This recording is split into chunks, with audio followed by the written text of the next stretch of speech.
Okay, good evening to all of you. So, I think I am audible very properly to you.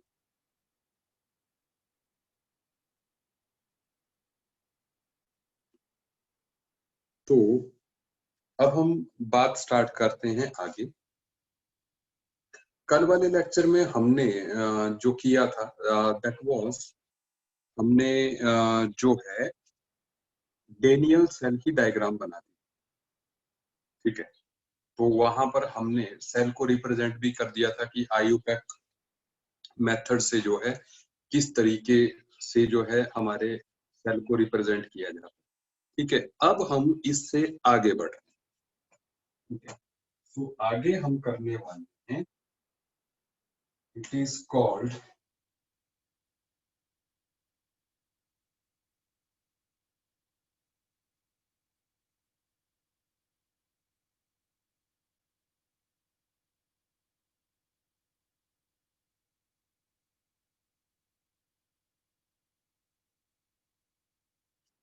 Electrode potential.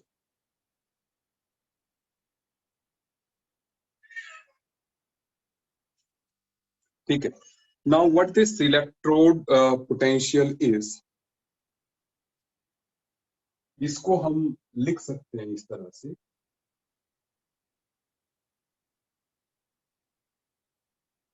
The natural tendency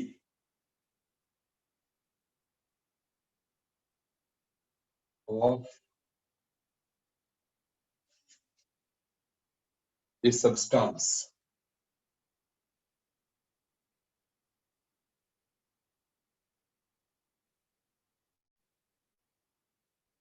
to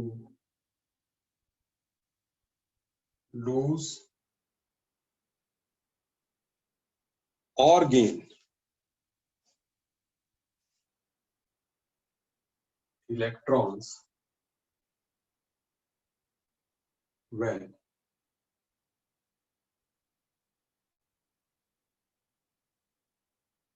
dipped in the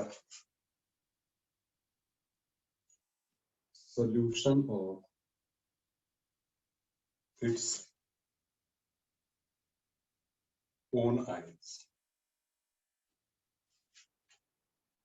मतलब ये किसी substance की natural tendency है जब उसको अपने ही ions के solution में जो है डिप किया जाता है। ठीक है, मैं बता रहा हूं इसको। ठीक है, इसका जो यूनिट रहेगा वो वोल्ट में ही रहेगा। ठीक है, और it is measured with the help of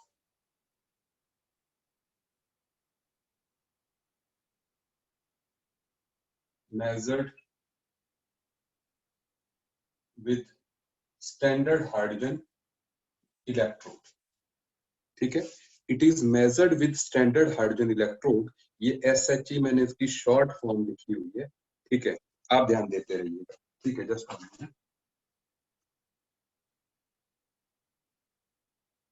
तो अब यहाँ पे पहले हम समझ लेते हैं कि जैसे मान लीजिए यहाँ पर हमने कल वाले लेक्चर में जैसे किया था कि दैट इज की जिंक रॉड है।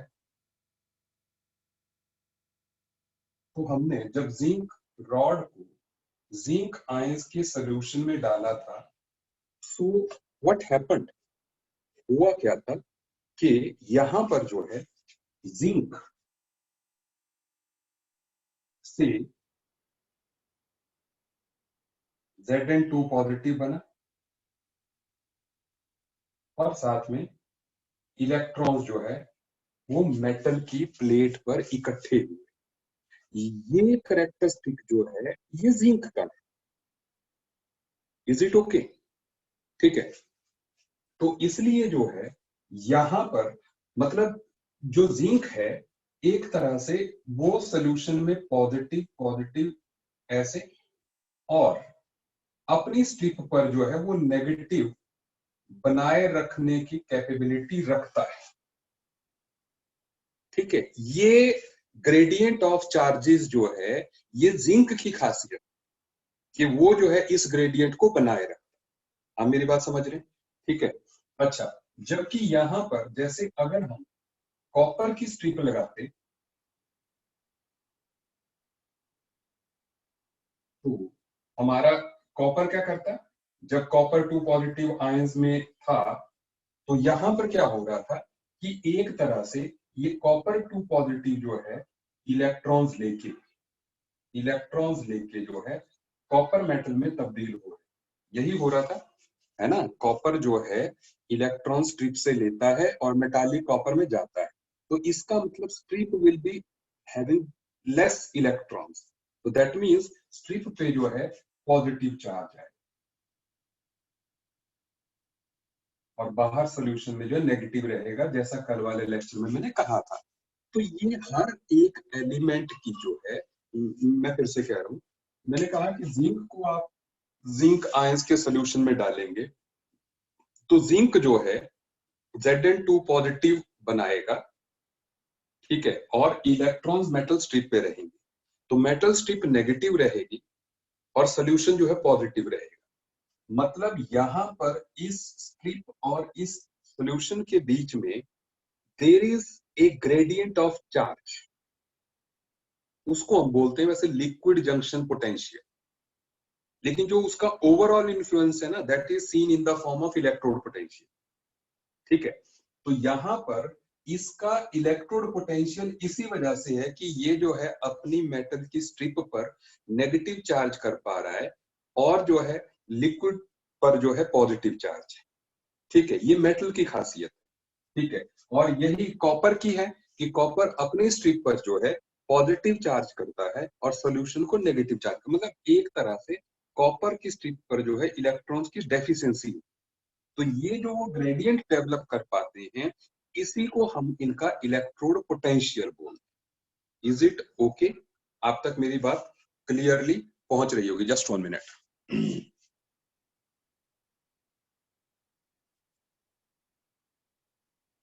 अच्छा, सुना।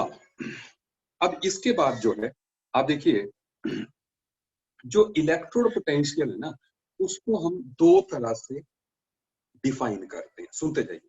जैसे हम कह सकते हैं, जैसे अगर हम ऐसे मान लीजिए हम लिखना चाहते हैं oxidation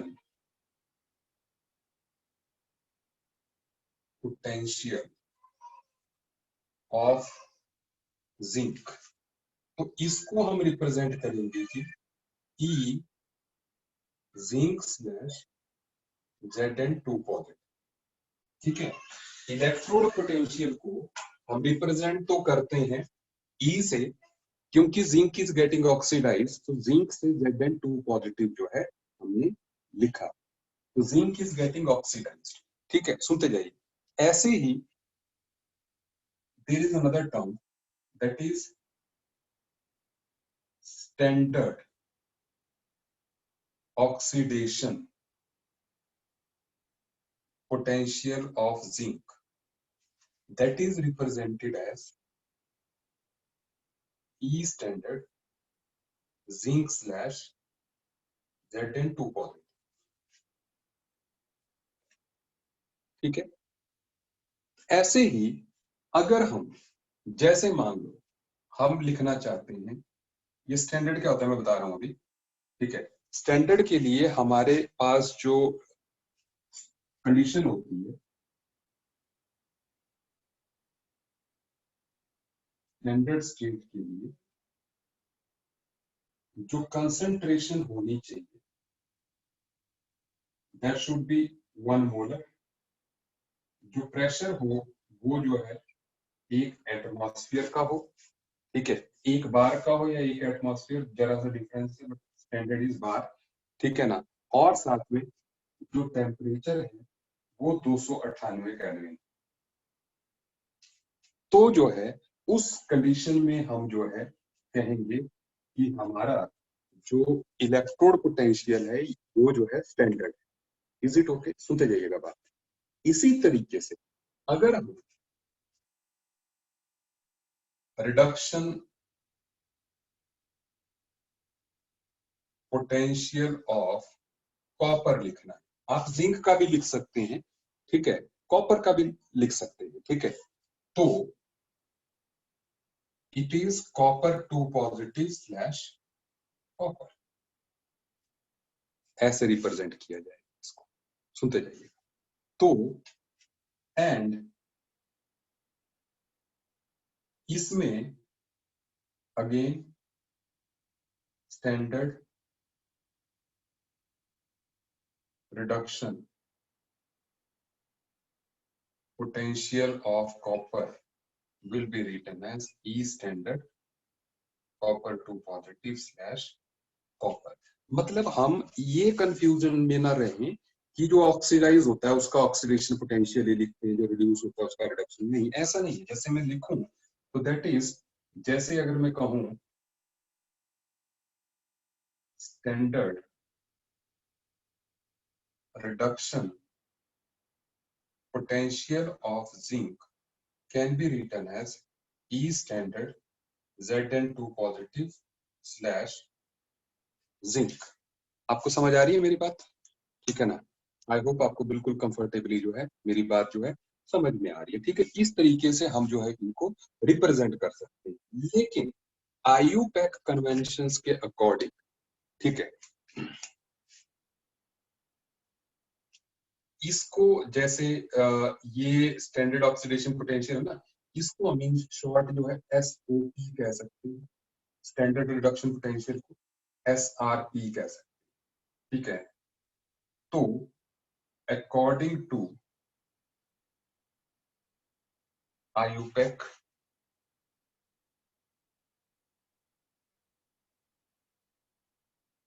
potentials are represented as SRPs। मतलब IUPAC कन्वेंशन के अकॉर्डिंग अगर आपको स्टैंडर्ड फॉर्म में इलेक्ट्रोड पोटेंशियल्स को रिप्रेजेंट करना है तो आप जो है उनको रिप्रेजेंट करेंगे रिडक्शन पोटेंशियल की फॉर्म में, स्टैंडर्ड रिडक्शन पोटेंशियल की फॉर्म में। Is it okay? अच्छा, अब आगे बढ़ रहे हैं, 1 मिनट दीजिए मुझे।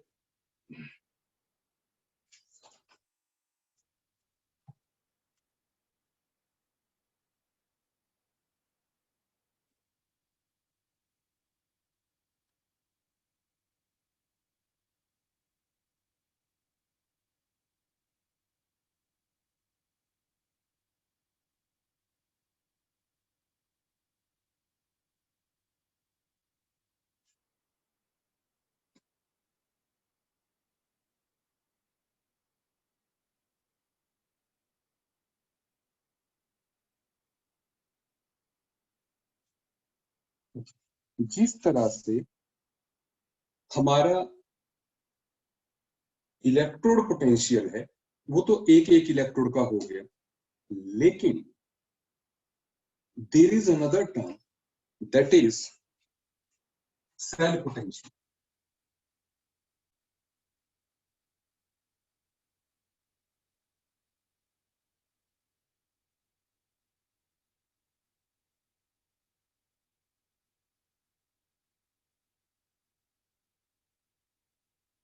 सो इसको हम कह सकते हैं कि the voltage which is provided by the cell is called the cell potential.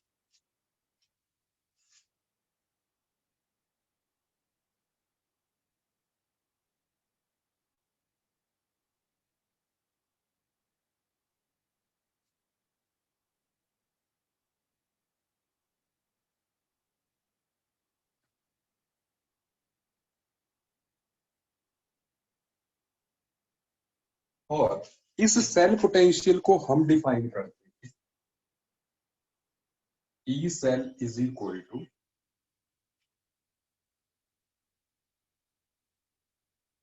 अब इसको ई, अगर हम रिडक्शन पोटेंशियल की बात करें, ठीक है ना, E reduction of cathode minus E reduction of anode. मैं सबसे पहले वही फार्मूला लिख रहा हूं जो कि हमें जो है सबसे जरूरी होगा। अच्छा, मैं आपको एक बात बताना भूल गया, दैट इज कि हमने जो अभी इलेक्ट्रोड पोटेंशियल्स लिखे, उसमें आप एक बात का ध्यान रखें, दैट इज कि किसी का भी ई रिडक्शन जो होगा, E reduction of any cell will be equal to E oxidation of that, ठीक है, माइनस, ठीक है। अभी हमने बात दरअसल शुरुआत की है, ठीक है। तो reduction potential of zinc is minus of oxidation potential of, ठीक है, सुनते जाइए। तो ये जो मैंने कहा, तो इसके अकॉर्डिंग हम इस फार्मूले को ऐसे भी लिख सकते हैं, ठीक है, that is E oxidation of anode minus E oxidation of cathode, ठीक है। या ऐसे भी लिख सकते हैं E oxidation of anode plus E reduction of cathode. आप इन फार्मूलेस को किसी भी फॉर्म में जो है लिख सकते हैं, ठीक है। इवन हम स्टैंडर्ड वैल्यूज भी इस पे लगा देते हैं, जैसे E standard cell is equal to reduction potential of cathode minus standard reduction potential of anode, ठीक है। तो मैंने हाईलाइट इन्हीं को किया जो कि रिडक्शन वाले हैं, जिनकी हमें जो है ज्यादा जरूरत पड़ने वाली, ठीक है। तो जैसा मैंने डेफिनेशन की स्टार्टिंग में ही आपको लिखवाया था, मैंने ये कहा था कि हम लोग जो है इलेक्ट्रोड पोटेंशियल्स को कैलकुलेट करते हैं with the help of standard hydrogen electrode.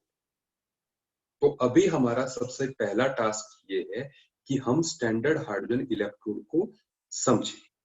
Is it okay? पहले देखिए आप।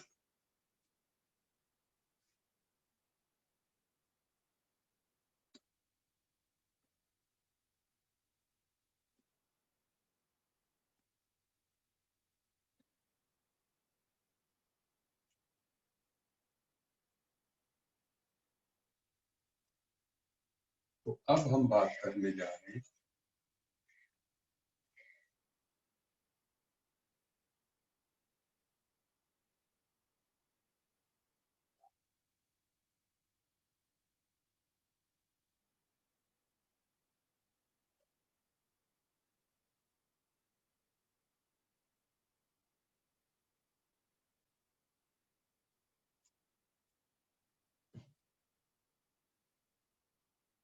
तो स्टैंडर्ड हाइड्रोजन इलेक्ट्रोड जो है किस तरह की होती है, ये आप देखिए।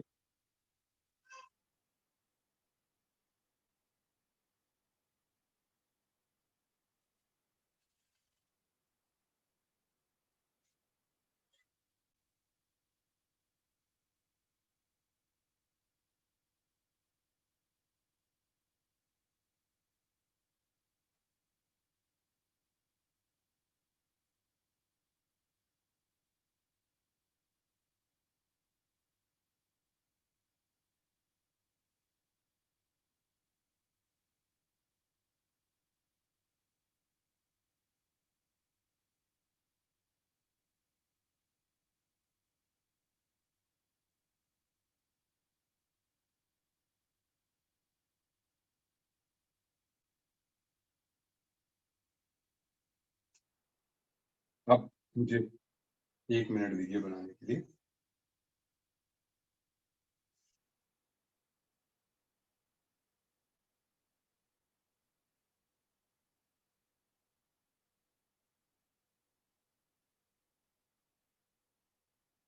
मैं समझाता हूँ फिर आपको।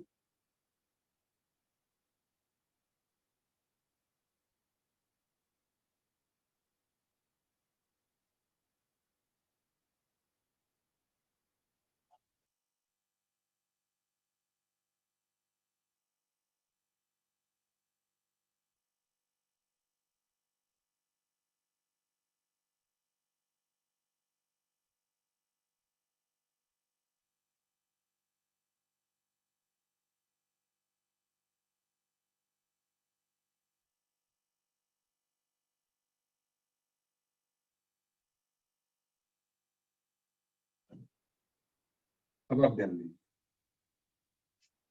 ये इसकी कंस्ट्रक्शन है। इसमें क्या है जी, दैट इज ये कंसेंट्रिक ग्लास ट्यूब्स है। एक बाहर ग्लास ट्यूब,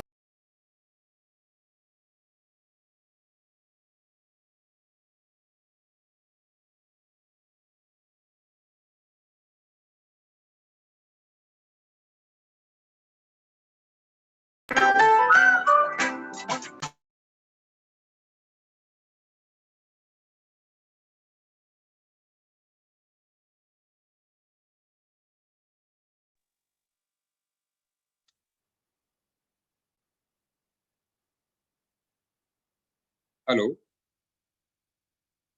जस्ट एक मिनट बच्चों।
हेलो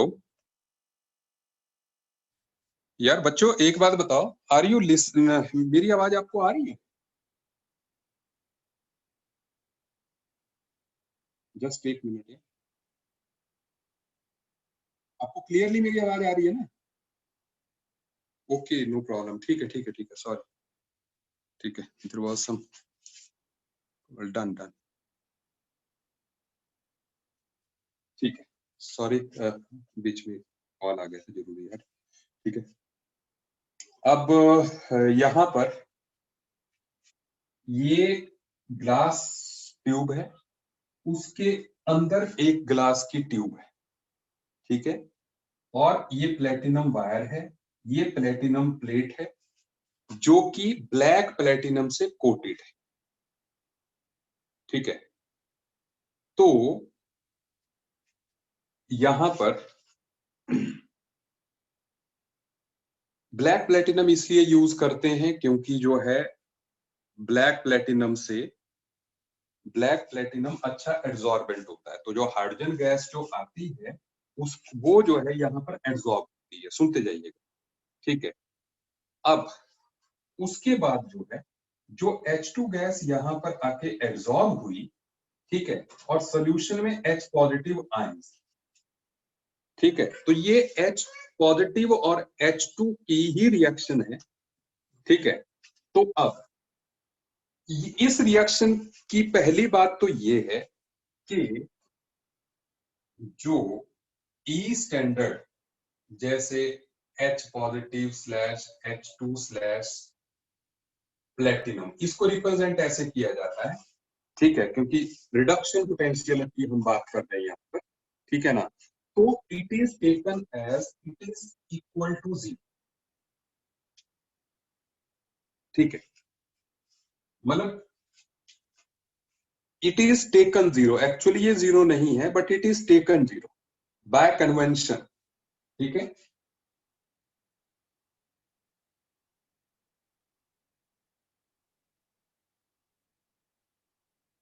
मतलब इसको लेट किया जाता है कि let its standard reduction potential should be 0, ठीक है। तो अगर स्टैंडर्ड रिडक्शन पोटेंशियल 0 हुआ तो स्टैंडर्ड ऑक्सीडेशन पोटेंशियल भी 0 होगा, ठीक है, स्टैंडर्ड रिडक्शन पोटेंशियल 0 होगा, ठीक है, तो स्टैंडर्ड ऑक्सीडेशन पोटेंशियल भी 0 होगा, ठीक है। तो इसलिए ये वैल्यू इसकी 0 हो गई। अब हमें समझना है, ठीक है, इसको इसको यूज कैसे किया जाएगा, ध्यान देते रहिएगा, ठीक है। देखिए, अब क्या करेंगे हम इसमें, देखो मान लो अगर हम इसको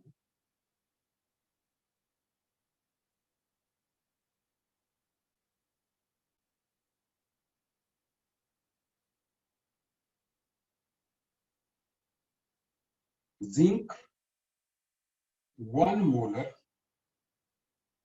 जिंक सल्फेट के साथ 1 मोलर Zn2 पॉजिटिव आयंस के साथ अगर हम इसको कनेक्ट करते हैं, सुनते जाइएगा, तो यहां पर जो हमें वोल्टेज मिलती है that voltage is equal to 0.76।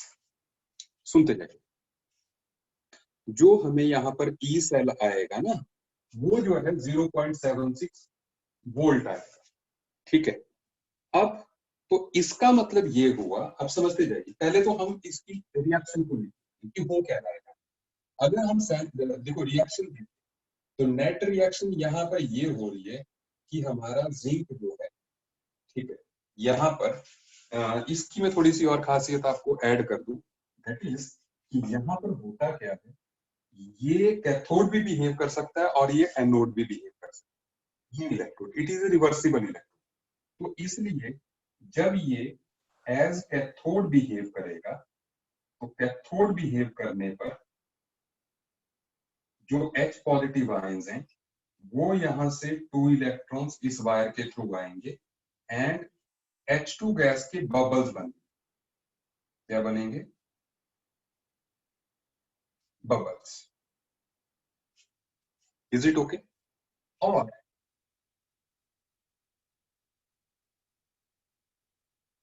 As anode जो है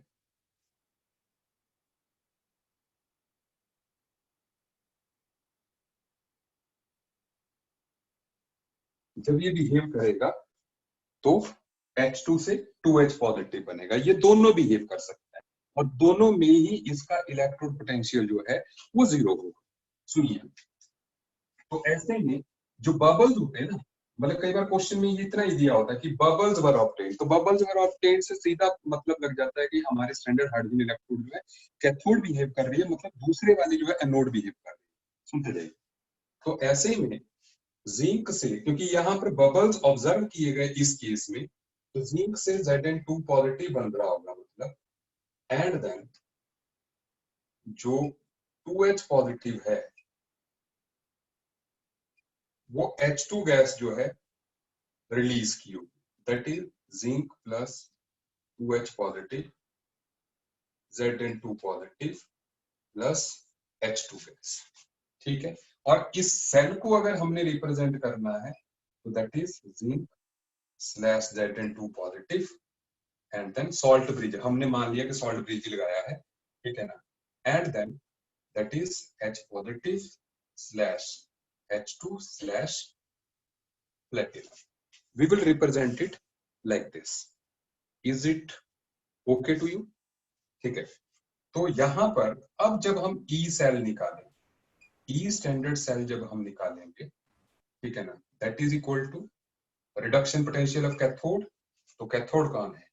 H positive slash H2 slash platinum minus reduction potential of anode, that is Zn2 positive slash zinc, और बाय कन्वेंशन इसको तो हमने 0 कह दिया है। ठीक है, और ये ई स्टैंडर्ड सेल हमारे पास कितना है? 0.76।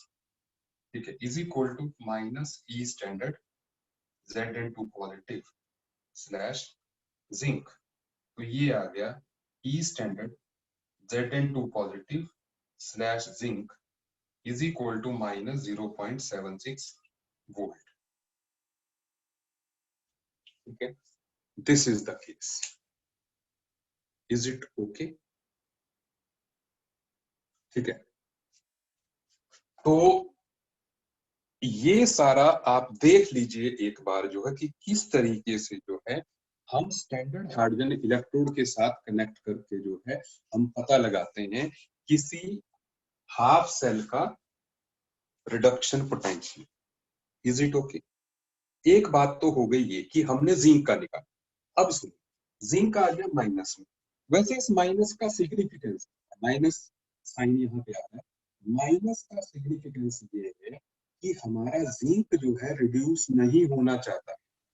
मैं आपको पहले बता चुका हूं, ये स्टैंडर्ड रिडक्शन पोटेंशियल लिखने का ये मतलब नहीं है कि हमारा सब्सटेंस जो है रिड्यूस हो रहा है, वो हो ऑक्सीडाइज रहा हो चाहे रिड्यूस हो रहा है, स्टैंडर्ड फॉर्म रिप्रेजेंटेशन की एसआरपी है। ठीक है, तो ऐसे में what I am saying that is कि यहां पर जो है -0.76 वोल्ट का मतलब ये है कि हमारा जिंक रिड्यूस नहीं होना चाहता। अगर आपको उसको रिड्यूस करना है तो आपको 0.76 आपको देना पड़ेगा, सो इट इज माइनस। अगर जिंक देता तो जिंक का जो है साइन प्लस में होता।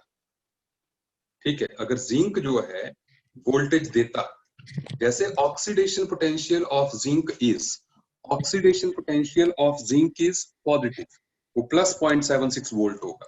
तो ऐसे में जो है हम कहेंगे कि जिंक की ऑक्सीडाइज होने की टेंडेंसी है। जब वो ऑक्सीडाइज होगा 1 मोलर सॉल्यूशन में, that will give 0.76 volt. Is it okay? आपकी बात समझ में आ रही है? प्लस और माइनस का सिग्निफिकेंस जो है। अब बात करते हैं आगे। यहीं पर बात कर रहा हूँ, दैट इज अगर हम यहाँ पर 1 मोलर जिंक की जगह, ठीक है, अगर हम कॉपर इलेक्ट्रोड यूज करें तो, और कॉपर 2 पॉजिटिव, आप प्लीज दोबारा बना लें इस चीज को, बेटर आप जो है दोबारा इस डायग्राम को बना लें। तो यहां पर क्या होता है, यहां पर होगा ये चीज, दैट इज कि बबल्स नहीं निकलते। जब कॉपर के साथ कनेक्ट करते हैं तो बबल्स नहीं निकलते, और यहां पर जो वोल्टेज है दैट इज 0.34 वोल्ट, ये आती है। ठीक है, तो ऐसे में अब यहां पर जो है, अब हम जो रिएक्शन लिखेंगे दैट इज कि H2 gas will give you 2H positive plus 2 electrons, वो जो है एनोड का काम कर रही है। And then copper 2 positive by gaining 2 electrons is forming copper, मतलब copper is getting reduced, so that means reaction हो रही है H2 copper 2 positive 2H positive plus copper. Is it okay? तो अब यहां पर इस सेल को अगर रिप्रेजेंट करना हो हमने तो हम कैसे करेंगे, प्लेटिनम H2 H पॉजिटिव, ठीक है, इसको हम 1 एटमॉस्फेयर लिख सकते हैं, इसके नीचे पहले वाले में लिख सकते हैं 1 molar, and then copper 2 positive slash copper. और दैट इज कि अब हमारे पास जो ई स्टैंडर्ड सेल होगा that is reduction potential of cathode, that is copper 2 positive slash copper minus reduction standard reduction potential of anode H positive slash H2 slash platinum, and it is equal to 0. So 0.34 is equal to,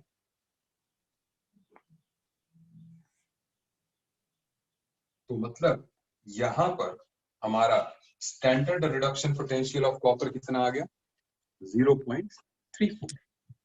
सही बात है। सो ये plus में आएगा, that means copper has the tendency to get reduced. क्या आपको मेरी बात समझ में आ रही है?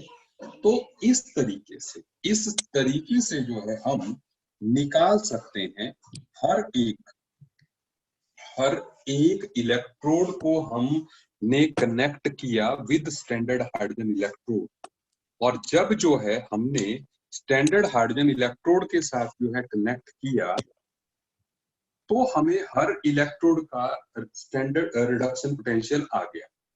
ये जो स्टैंडर्ड रिडक्शन पोटेंशियल की लिस्ट है, ठीक है, ये जो सारी स्टैंडर्ड रिडक्शन पोटेंशियल की जो लिस्ट है, इसको हम कहते हैं इलेक्ट्रोकेमिकल सीरीज। ठीक है, तो भी मैं इलेक्ट्रोकेमिकल सीरीज लिखने लगा हूं। ठीक है, आगे बढ़ रहे हैं हम लोग।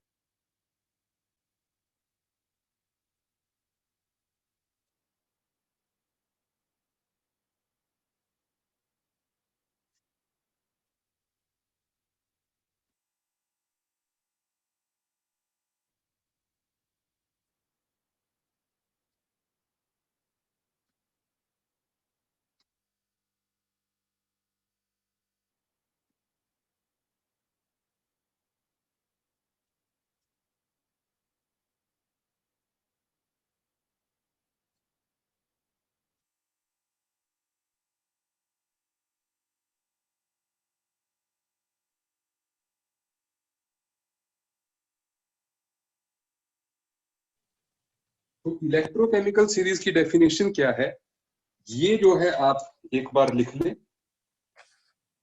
आप लिखें when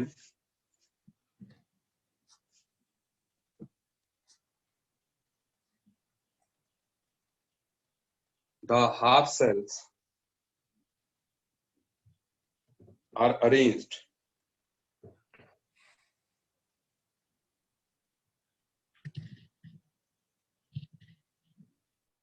in an order of, मतलब कोई भी ऑर्डर हो, इंक्रीजिंग या डिक्रीजिंग जो भी ऑर्डर हो, in the order of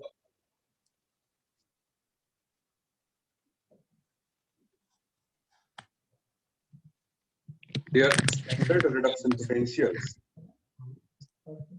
in the order of their standard reduction potentials,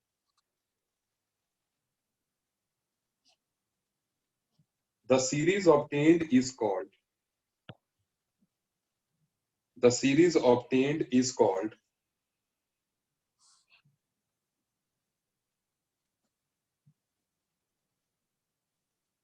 electrochemical series.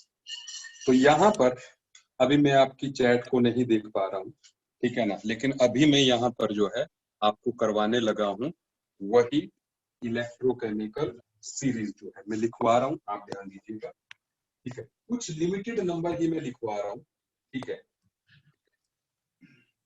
तो ये जो है यहाँ पर लिखेंगे हम हाफ सेल रिएक्शन, और यहाँ पर लिखेंगे ई स्टैंडर्ड रिडक्शन। तो यहाँ पर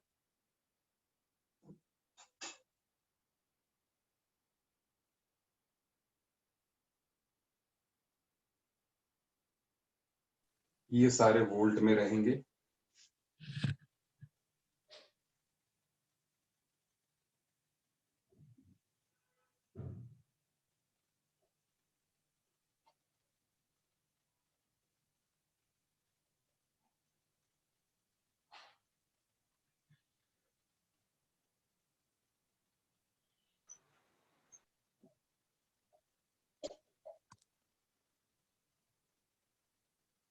मैंने कहा मैं यहाँ पर सिर्फ जो है लिमिटेड नंबर ही लिखवाऊंगा।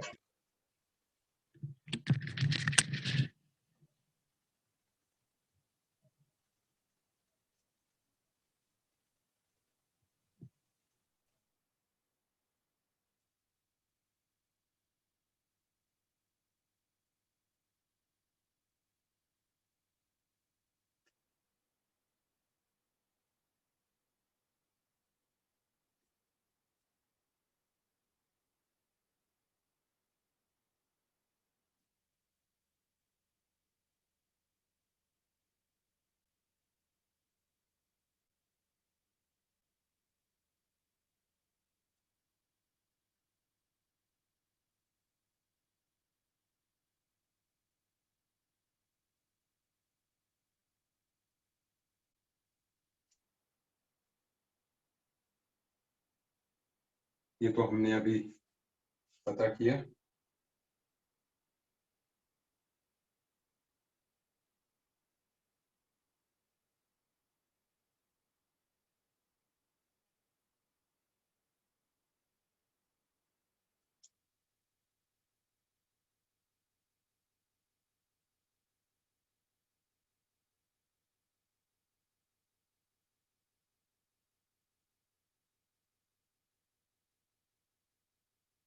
और ये हमने अभी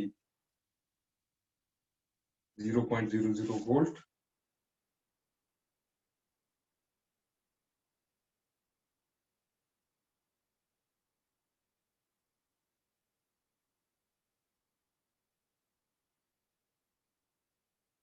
zero point three four volt,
is fluorine.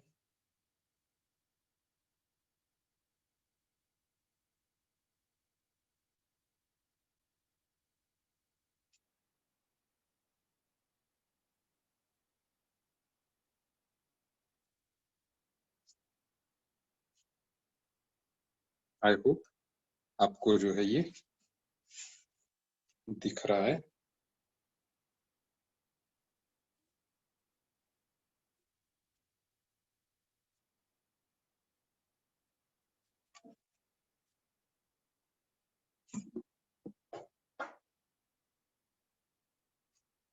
आप एक बार देख लें इसको, मुझे लगता है लास्ट वाले में थोड़ी सी प्रॉब्लम जो है इसी को देखने में हो सकती है, तो मैं थोड़ा सा इसको ताकि आपको फ्लोरिंग वाला भी दिख जाए। ठीक है, इट इज कंफर्टेबल। ठीक है, सबके लिए कंफर्टेबल है जी। अब आप सुनिए, ठीक है, ऐसा आपने रिएक्टिविटी सीरीज जो है पहले भी आप पढ़ चुके हैं। ठीक है, अब सुनते जाइए। अब हमने समझना है इसका सिग्निफिकेंस। सो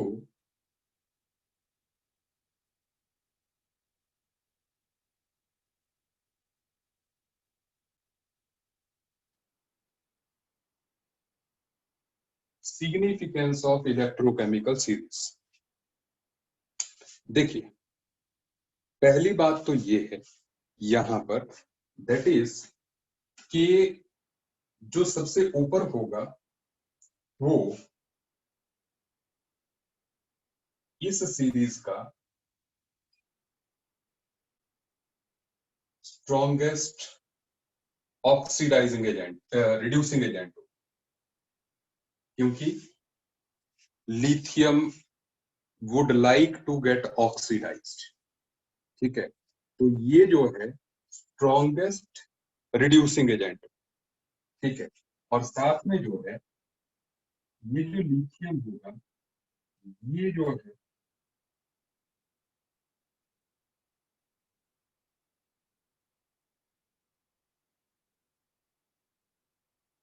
स्ट्रॉन्गेस्ट ऑक्सीडाइजिंग एजेंट होगा। ठीक है, एक जो है स्ट्रॉन्ग मतलब टॉप पे स्ट्रॉन्गेस्ट रिड्यूसिंग एजेंट होगा, ये स्ट्रॉन्गेस्ट ऑक्सीडाइजिंग होगा, क्योंकि इसकी रिड्यूस करने की टेंडेंसी सबसे ज्यादा है। तो किसी रिएक्शन में जो रिड्यूस होता है वो अच्छा ऑक्सीडाइजिंग एजेंट। ठीक है, पहली बात तो ये।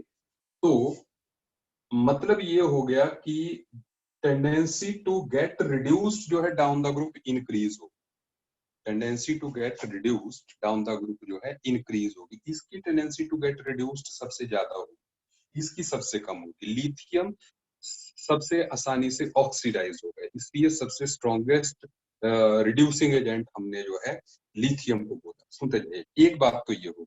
दूसरी बात देखिए, जो सेकंड पॉइंट है दैट इज, मतलब आप इसको ऐसे लिख सकते हैं, the elements on top of electrochemical series are good reducing agents while those placed at the bottom are good oxidizing agents। आप पहला पॉइंट ऐसे लिख सकते हैं। ठीक है, अब दूसरा पॉइंट देखिए, यहां पर जो दूसरा पॉइंट है दैट इज कि जो टॉप पे है ना, they will behave as a cathode,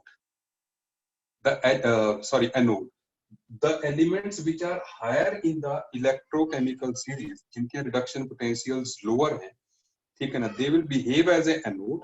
ठीक है ना, and जो lower वाला है that will behave as a cathode। समझने बात, जो भी ये सीरीज है, ऊपर वाला एनोड बिहेव करेगा, जो नीचे वाला है वो कैथोड बिहेव करेगा। जैसे आपने अभी एग्जांपल में देख लिया कि जिंक और कॉपर का जब हम सेल कंस्ट्रक्ट करते हैं तो zinc will behave as anode and copper will behave as a cathode. इसका भी मैं आपको लॉजिक दे देता हूँ।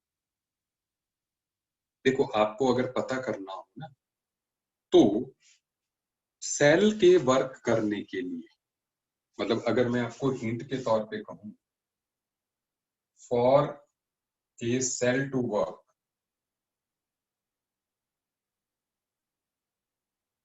जो ई सेल आना चाहिए that should be greater than zero, वो हमेशा पॉजिटिव आना चाहिए। तो जैसे अगर हम ई स्टैंडर्ड सेल की बात करें, यहाँ पर क्योंकि स्टैंडर्ड वैल्यूज ही हैं, तो reduction potential of cathode, copper और जिंक की बात कर रहे हैं ना, copper two positive copper minus reduction potential of anode that is Zn2 positive slash zinc. तो इनका जब हम ई सेल निकालेंगे दैट इज 0.34 माइनस माइनस 0.76, तो ये जब आप कैलकुलेट करोगे इट विल बी 1.10 वोल्ट, ये प्लस 1.10 वोल्ट है। मतलब अगर आप इसको एनोड बनाए, इसको कैथोड बनाए तो माइनस 1.10 आए। ऐसे में सेल काम नहीं, सेल तभी काम करेगा अगर हमारा ई सेल जो है वो पॉजिटिव है। Is it okay? ये हिंट जो है आप ध्यान रखना, ठीक है। अभी हम इसके आगे भी जिक्र करेंगे, लेकिन जो है अभी आप इसको चलिए, ये पॉइंट हो। अच्छा, उसके बाद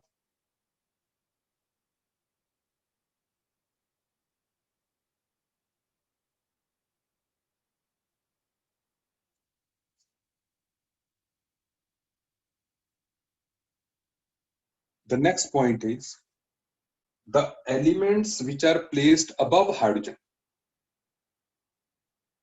Elements which are placed above hydrogen, ठीक है, they releases hydrogen from dilute acids. जो एलिमेंट्स हैं,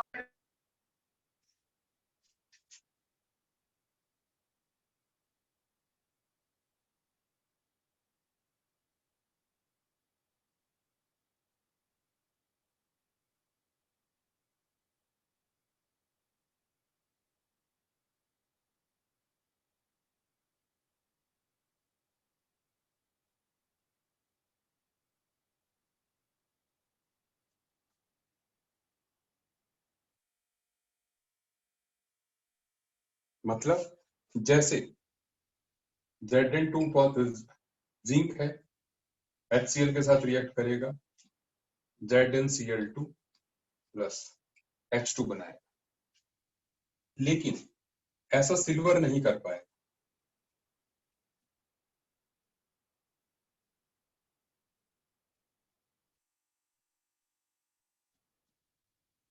ये रिएक्शन ही नहीं होगी, सिल्वर मतलब जो है HCl के साथ रिएक्ट ही नहीं कर पाए। Is it okay? तो इसलिए हमें जो है इस बात का ध्यान रखना है। और दूसरी नेक्स्ट पॉइंट,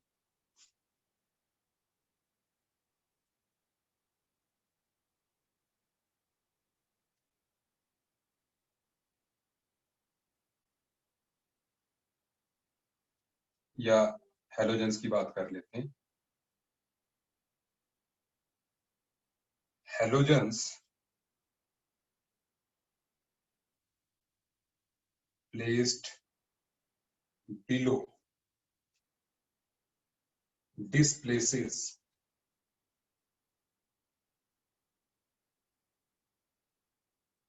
top halogens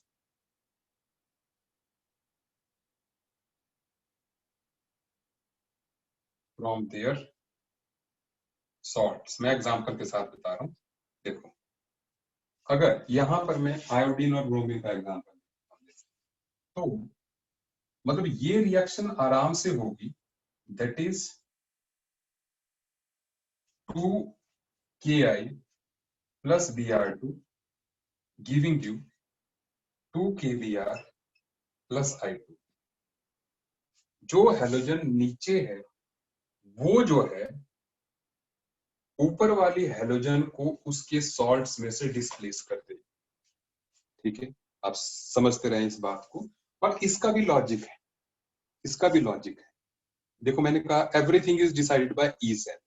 अगर हम इसका ई स्टैंडर्ड सेल देखें, तो इसका जो ई स्टैंडर्ड सेल है, तो इसमें आप देखोगे कैथोड कौन बिहेव कर रहा है, रिडक्शन किसकी हो रही है, ब्रोमीन की। तो रिडक्शन पोटेंशियल ऑफ ब्रोमीन कितना हुआ, 1.08। Reduction potential of cathode minus reduction potential of anode, iodine का कितना, 0.53। ये वैल्यू कितनी आएगी,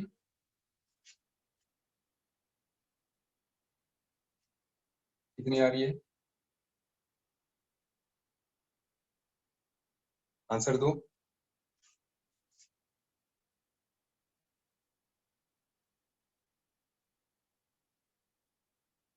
1.08 माइनस 0.53 कितना होता है?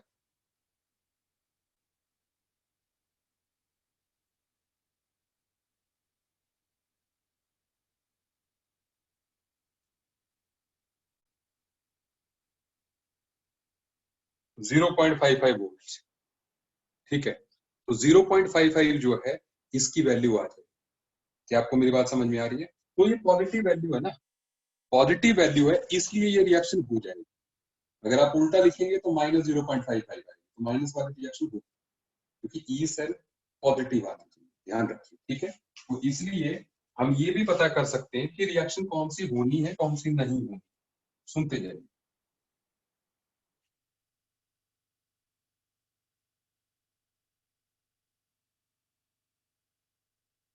अब आप एक लास्ट पॉइंट जो है ये भी लिख लीजिए।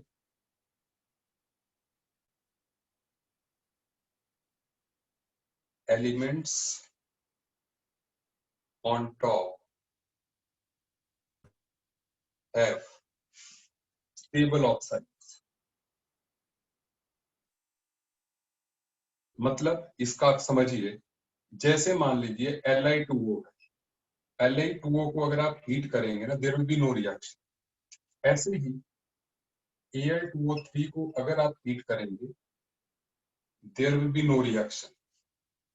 ठीक है, लेकिन अगर आप हीट करेंगे Ag2O को हीट करोगे तो जो है you get 2Ag plus half. तो ये बड़ी फेमस रिएक्शन हो जाती है कि अगर मैं स्टार्ट से करूं, जैसे Ag2CO3 को अगर आप हीट करोगे तो Ag2O बनाएगा प्लस CO2 बनाएगा। ठीक है, ये मैंने अपनी तरफ से ऐड कर दी, और Ag2O भी डिकम्पोज हो जाएगा। जबकि कैल्शियम कार्बोनेट को जब आप हीट करते हो तो कैल्शियम ऑक्साइड बनता है, कैल्शियम तक नहीं जाता। क्यों नहीं जाते? क्योंकि कैल्शियम जो है उसकी एफिनिटी ऑक्सीजन के लिए ज्यादा है, तो उसका ऑक्साइड जो है स्टेबल। ठीक है, सिल्वर का स्टेबल नहीं। ऐसे जो है, जो mercurous ऑक्साइड है उसको भी हीट करोगे, you will get Hg and plus half. ठीक, तो ऐसे ही लेड। ठीक है, लेड ऑक्साइड भी डिकम्पोज होगा, लेकिन लेड का हमने जिक्र नहीं किया, नो प्रॉब्लम। ठीक है, तो इस तरह से जो है, जो टॉप पे होते हैं उनके स्टेबल ऑक्साइड्स होती है, और जो बॉटम पे होते हैं उनकी ऑक्सीजन के लिए affinity come. Is it okay? आपको मेरी बात इतनी समझ में आ गई होगी?